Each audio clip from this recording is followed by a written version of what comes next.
Hey folks, this is Vince with Dad's Gaming Addiction, and today we're going to quickly check out Anacrusis. I don't know if I'm pronouncing that right, but that's what I'm going with.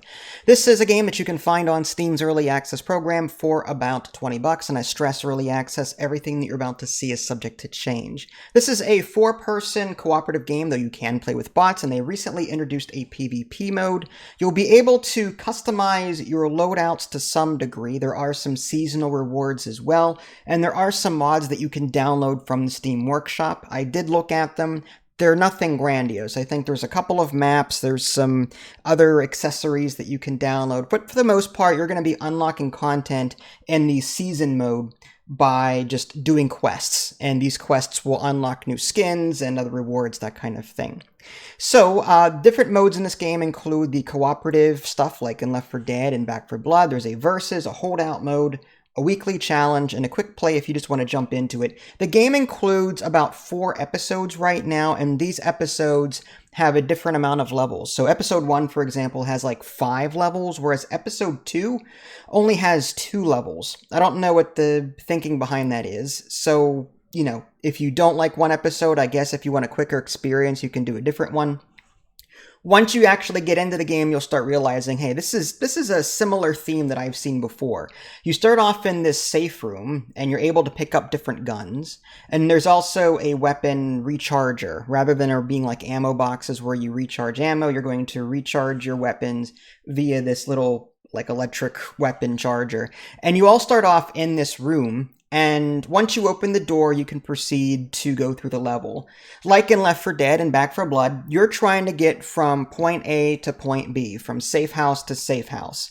There's typically some objectives that you're going to be doing in between, but that's like for the most part what you're going to be doing.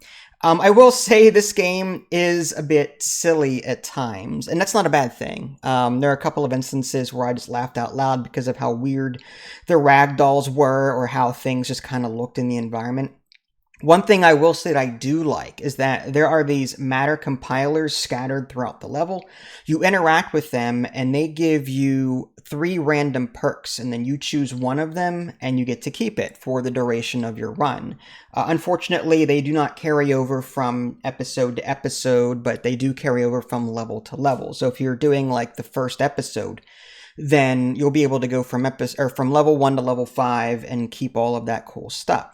There are different special enemies in this game. In Left 4 Dead, you had your bloater and your hunter and the tank. You've got similar creatures here. One of them like shines this very light yellow light. It pretty much blinds everything around it. There's a tank-like creature called a brute in this game. There's a grabber, I believe it's called, that sort of like just ties you up similar to what the smoker does in Left 4 Dead. So these things will spawn on occasion, and kind of like in Left 4 Dead, there's this AI.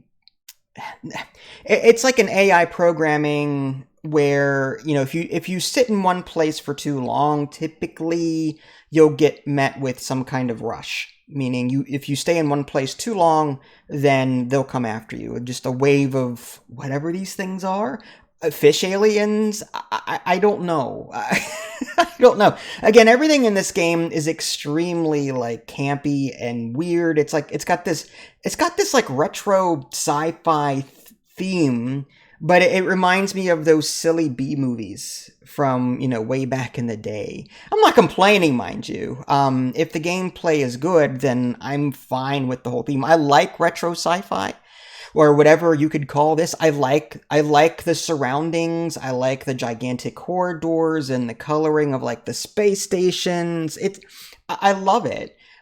What bothers me, however, is the actual gameplay. Unfortunately, as nice as the theme is, like, sometimes just shooting things in this game is extremely unsatisfying. Like, in Back 4 Blood, when I'm shooting a weapon, I get the feedback.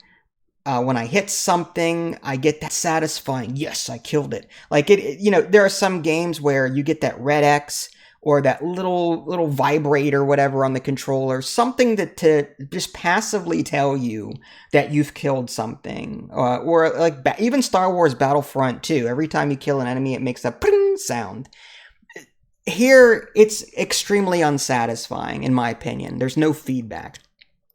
One cool thing I do like is that when you do die, you, instead of having to find the person who died in the environment like in Left 4 Dead, you can just summon them right away. They'll teleport in, but that summons a horde.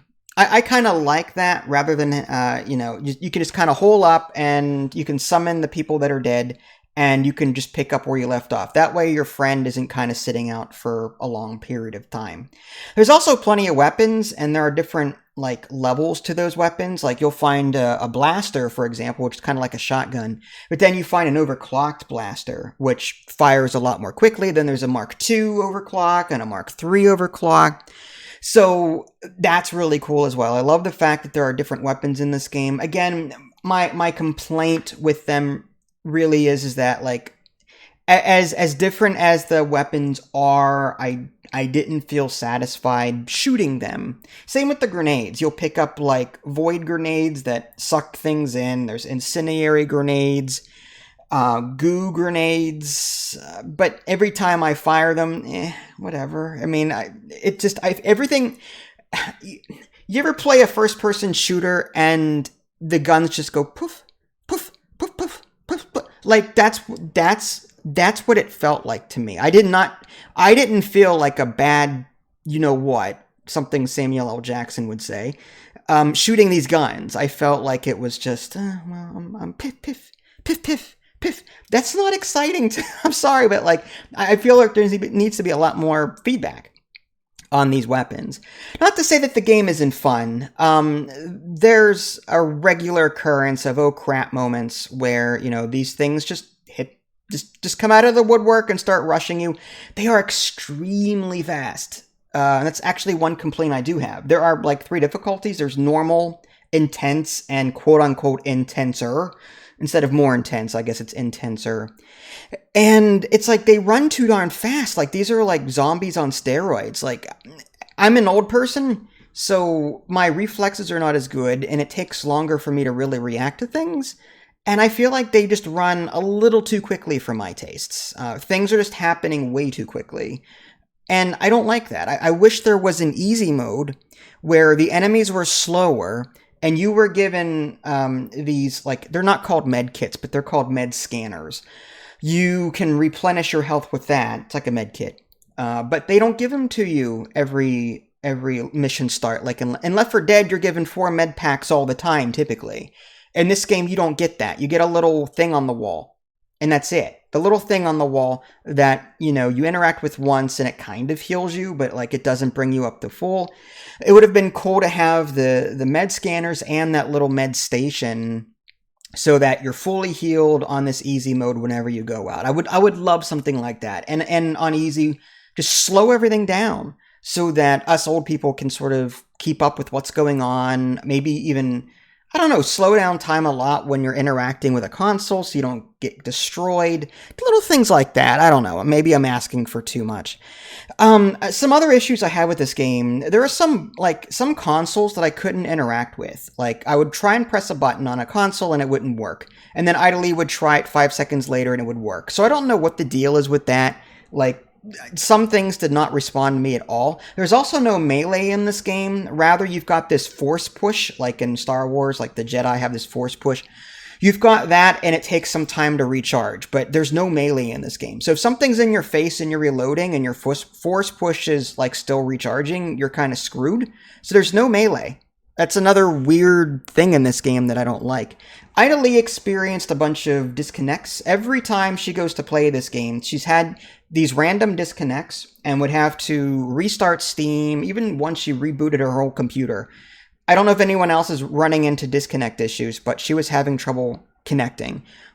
We went into our options menu and changed everything from high to medium, and that kind of solved stuff, but even then, we ran into issues where she would disconnect, not during the match, but at like the very beginning of when everything was just starting. I don't know what the deal is with that. So yeah, like the perks are good, and that's a positive, but like again, there's a lot of negatives. A lot of work needs to be done on this. There's another instance where we would get lost. On a few different occasions, we would get lost on where we were supposed to go. Left 4 Dead has this great job of lighting up areas that are important to you. Back 4 Blood kind of did this too, where if you are meant to go this way, this building would be highlighted in this ever so subtle way to catch your eye enough to go, okay, we need to go that way.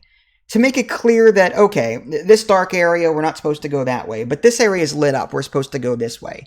This space station is lit up all over the place, so there's no, like, subtle visual cues to tell me where to go next. We were kind of running around on episode 2 on the first level trying to figure out how to get down the stupid elevator. We spent 5 minutes.